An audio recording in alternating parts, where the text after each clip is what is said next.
All right, welcome back, everyone. We live in an area full of history. In fact, there are relics from millions of years ago, and they are easy to find. We learn more in this week's Next to Nature.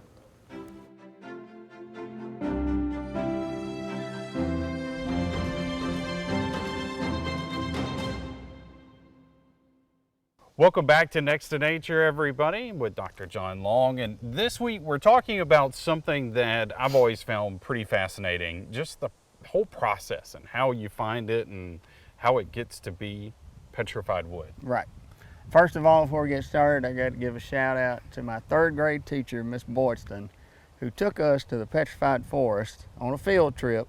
Wow. And I guess that just kind of started my fascination with petrified wood. So thank you for that. Yes. It's always the teachers. That's right. That's right. They do a good job with it. So you have a piece here, and you told me just a few minutes ago, this is really old. Yes. 30 million years old. Wow. That's so hard to wrap my brain around. Yeah, it was during the Devonian period for archaeological purposes. But yeah, 30 million years old. And you think about it, when we find it, it seems like it's just really not that old. You know, you think, well, it's a quick process, but it's really not. It takes a lot of time. And over time, of course, petra means rock. So petrification is the process of becoming a rock.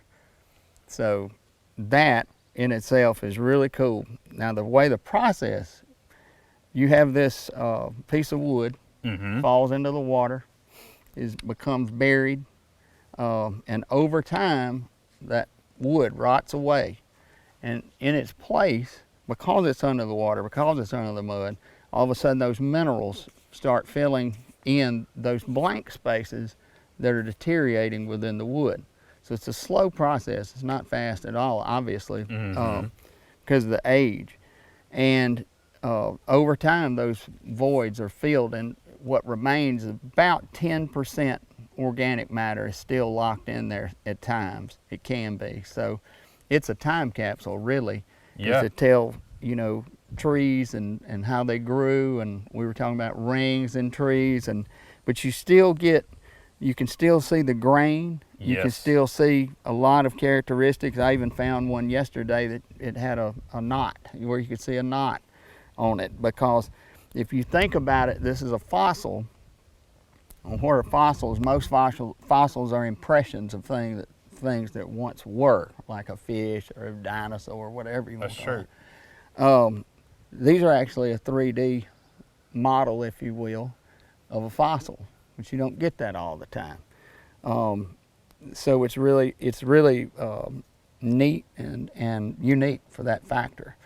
Now, you said finding these, you really want to look along lakes, streams, that type thing. Right. But how common is it to actually find this in our area, our region of the world? Quite common, actually.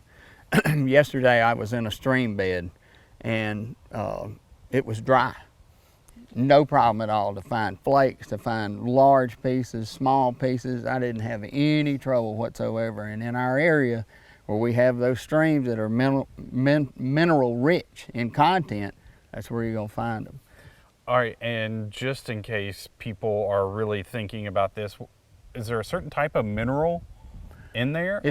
It's a collection, but one of the things you're going to find is silica, which is basically sand.